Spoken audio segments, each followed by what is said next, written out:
गेल्या 48 तासांपासून मुसळधार पावसामुळे जनजीवन विस्कळीत. रेड अलर्टच्या पार्श्वभूमीवर आजही शाळा महाविद्यालये बंद. मुंबईवरील मुसळधार पावसाचा धोका अद्यापही टळलेला नाही. पुढील 2 दिवसांसाठी हवामान विभागाने अलर्ट जारी करत वादळी वाऱ्यासह जोरदार पावसाची शक्यता वर्तवली आहे. मुसळधार पावसामुळे रेल्वे सेवा मोठ्या प्रमाणावर विस्कळीत.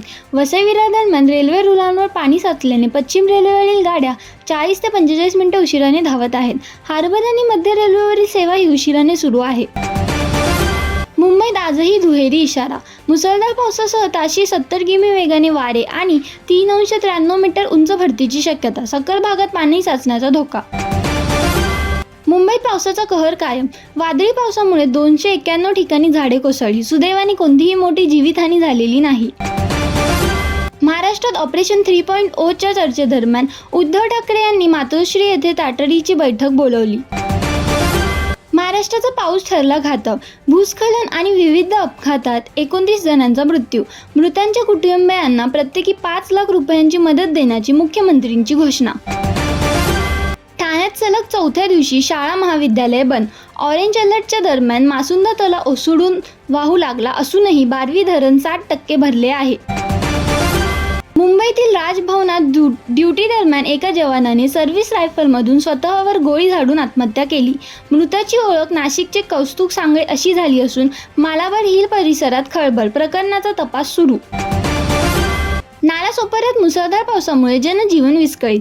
भीषण पाणी साचल्याने रस्ते जलमय झाले असून वाहतूक ठप्प. नागरिकांना तासनतास पाण्यातून प्रवास करावा लागत आहे. बोरिवली पश्चिमेतील मानोरी समुद्रकिनाऱ्याजवळ समुद्रात एक परदेशी मालवाहू जहाज आढळले. क्रू नसलेल्या या जहाजाची चौकशी सुरू असून वादळामुळे ते किनाऱ्याकडे वाहून आल्याचा अंदाज. महाराष्ट्रातील बनावट दुधाच्या सर्वात मोठ्या रॅकेटचा पर्दाफाश. AFDA आयुक्त तुकाराम मुंढे यांच्या नेतृत्वाखाली कारवाईत 13 आरोपी अटक. हे रॅकेट पुणे, सोलापूर, जालना आणि ठाणे जिल्ह्यात सक्रिय होते. तब्बल 19 तासांनंतर मुंबई-पुणे मिसिंग लिंक मार्ग पुन्हा सुरू. भूस्खलनामुळे टनेल क्रमांक 2 जवळ साचलेला मलबा हटवून वाहतूक पूर्ववत करण्यात आली. एक्सप्रेसवेवरील वाहतूक सुरळीत. मुसळधार पाऊस आणि भूस्खलनामुळे पश्चिम रेल्वेची सेवा प्रभावित. पुणे, गुजरात आणि पनवेलकडे जाणाऱ्या अनेक गाड्या रद्द, तर काहींचे मार्ग बदलले. प्रवाशांना सतर्क राहण्याचे आवाहन. भूस्खलनानंतर मिसिंग लिंक प्रकल्पात गैरव्यवहाराचा आरोप. सुप्रिया सुळे यांनी चौकशीची मागणी करत आयुक्त नवल किशोर यांची भेट घेतली. अयोध्या राम मंदिर देणगी चोरी प्रकरणाविरोधात महाराष्ट्र काँग्रेसचे आंदोलन आजपासून. नाशिकच्या काळा मंदिरातून आंदोलनाची सुरुवात.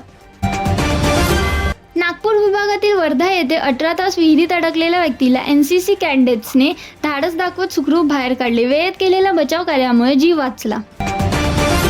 मुसळधार पावसामुळे मुंबईतील उच्च भूभागांनाही फटका. लिफ्ट बंद पडणे आणि वीज पुरवठा खंडित झाल्याने रहिवासी त्रस्त. मुंबईत सोने चांदीच्या दरात बदल. 10 ग्रॅम 22 कॅरेट सोन्याचा भाव 1,33,150 वर, तर चांदीचा दर 2,45,000 प्रति किलोवर पोहोचला. कल्याणमध्ये खोदून ठेवलेल्या उघड्या खड्ड्यात धावती मोटरसायकल कोसळली. दुचाकीस्वारासह आणखी 2 थोडक्यात बचावले.